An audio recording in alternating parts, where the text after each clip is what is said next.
20वीं सदी के अजीम गीत निगार और गुलकार अमर सिंह चमकीला ने अपने इब्तदाई दिनों में आलमी शोहरत याफ्ता फनकार बनने के लिए बहुत जिदोजहद की।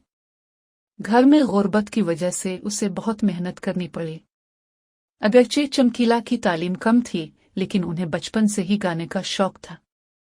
कम उम्री में ही करीबी गांव में ड्रामों में गाने लिखने, सरेंदर छेनड्डा को अपना गुरु मानने और इस वक्त के कई मशहूर फनकारों के साथ जाने से गुलकारी के लिए चमकीला का शौक बढ़ गया।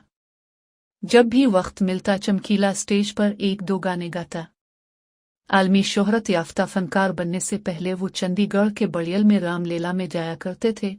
जब चमकीला सरेंदर छंडे के साथ जाता था तो वो वहां उनकी बहुत खिदमत किया करता था। रामलीला के रुकन कृष्णा पाल, जिन्हें चमकीला चचा कहते थे, चमकीला के लिए लाइट वाला चूल्हा लाया, जिस पर उन्होंने अपने उस्ताद सरेंदर छंदा और गुलकार सरेंदर सोनिया के लिए रोटी पकाए। चमकीला उनके घर में रहता था और घर के तमाम काम, मवेशी चुराने और बहुत से दूसरे काम अपने चचा सौरुन सिंह के साथ खुद करता था। वो चमकील को सुबह सवेरे उठाकर कुनवे पर ले जाकर रियाज करता था। बडियल का वो कुनवा जिसमें वो चमकीली को कुनवे की तरफ मुंह करते हुए ऊंची आवाज में गाने के लिए कहते थे, अब भी बडियल में मौजूद है। चमकीला जब सूरन सिंह से इस बारे में पूछती थी, अंकल, फनकार ऊपर की तरफ मुंह करके गाते हैं, अब मुझे कुनवे में नीचे की तरफ मुंह करके गाने को क्यों कह रहे हैं? तो चचा ऐसे कहते, बेटा, अगर तुम्हारी किस्मत तुम्हारे साथ रही तो तुम गाओगे।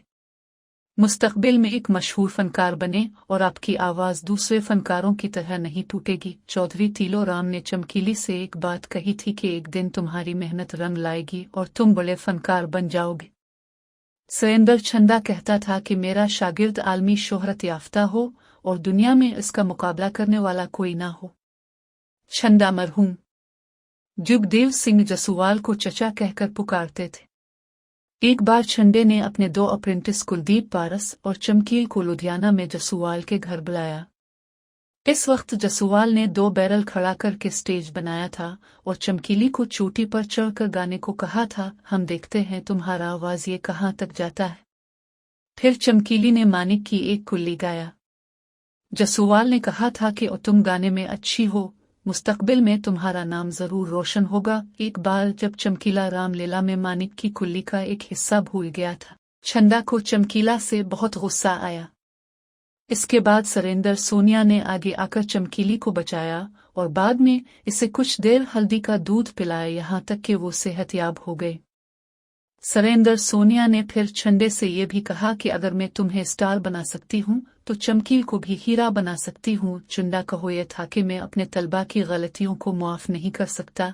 चमकील का दिमाग इतना तेज था कि रातों रात इसने अपने दोस्त तीजपाल को छंडे की काली लिख दी, जो कि रिकॉर्ड भी नहीं हुई थी, जिसे इसने दूसरी रामलीला में गाया था। छंदे ने रात को ये कुल्ली सुनी तो उसने चमकीली की बहुत तारीफ की। जब चमकीला रामलीला में गाता था तो लोगों की एक लंबी कतार लग जाती थी। इसे 1 रुपया और 2 रुपया का इनाम दिया जाए। अमर सिंह चमकीला नाम धनी राम को दिया गया था, जिन्होंने रामलीला में गाया था। मशहूर गीत निगार सन्मुख सिंह आजाद ने, जिन्होंने मजहबी गीत तलवार में कलगीधर दी हैन लिखा था। बाद में जब भी वक्त मिलता चमकीला अमरजोत के साथ हर साल नगर खेड़े बड़ियल जाकर सजदा रेज होता रहा और रामलीला के प्रोग्राम भी करता रहा। खुद सरेंदर छेनड्डा भी इस जगह सजदा रेज होने के लिए आया करते थे। जब चमकीला दूसरे फनकारों के साथ प्रोग्रामों में जाता था तो लोग चमकीला को ज्यादा और दूसरे फनकारों को कम सुनना पसंद करते थे। चमकीला जब छंदे के साथ जाता था तो लोग छंदे को कहते थे कि तुम नए लड़के को साथ लेकर आए हो, इसे भी गाने का मौका दे। उनका पहला रिकॉर्ड शदा डोट गाना टकवाए तकवा खड़के से लुधियाना के फनकार बाजार में हलचल पैदा करने वाले इस फनकार ने पेगवाड़ा में अमरजोत से शादी करके उनके साथ मुस्तकिल सीट बना लिया। किसी जमाने में चमकीला और अमरजोत इस कदर मशहूर हो गए थे कि पैसे देकर अपना रिकॉर्ड बिक करवाना पड़ता था और फिर 1 हफ्ते के बाद हर रोज दुकान पर चक्कर लगाकर रिकॉर्ड लेने के लिए लाइन में खड़ा होना पड़ता था। अमरजोत और चमकील को कुछ जोड़ियों की वजह से मुखालफत का सामना भी करना पड़ा, लेकिन चमकील ने सिर्फ अपने गानों में लोगों की असलियत बयान की और जिंदगी की बात की। हाँ, 1-2 गानों पर एतराज हो सकता है, लेकिन ये कहना कि चमकीला महज एक सनसनीखेज गुलकारा थी। चमकीला मजहबी गीत गाकर मजहबी तबके में भी मकबूल हुई, जिसकी वजह से बहुत से मजहबी ख्यालात रखने वाले भी उन्हें पसंद करने लगे। चमकीला एक फनकार था जिसे ट्रक ड्राइवर से लेकर कॉलेज के तलबा तक हर कोई सुनता था। 1987 में अमरजोत और चमकीला ने अरब ममालिक, कनाडा और फिर अमेरिका का दौरा किया, जहां उन्होंने किसी भी फनकार के मुकाबले में एक साथ ज्यादा परफॉर्म किया। ये संग मील आज भी कायम है। अकेले रह गए अमरजोत और चमकीला मुखालफत के बावजूद पंजाब के अखाड़ों में हुजूम जमा करते रहे, लेकिन कोई फनकार इस गुलकार जोड़ी को बचाने के लिए आगे नहीं आया।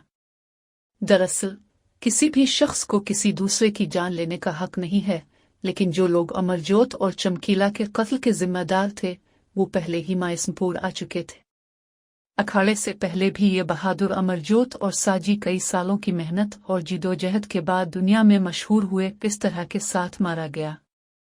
आज भी अमरजोत और चमकीली की मौत और उनकी मौत की असल हकीकत लोगों के सामने नहीं आए, इसीलिए गानों और पंजाब की अबतर हालत का नतीजा बताया जाता है। लेकिन यहाँ ये कहना पड़ता है कि अमरजोत और चमकील की मौत की वजह उनके गाने नहीं थे, क्योंकि इस वक्त बहुत से फनकार ऐसे थे जो ज्यादा मशहूर थे। चमकीली से ज्यादा गानों में रसीली गाने गा रहे थे।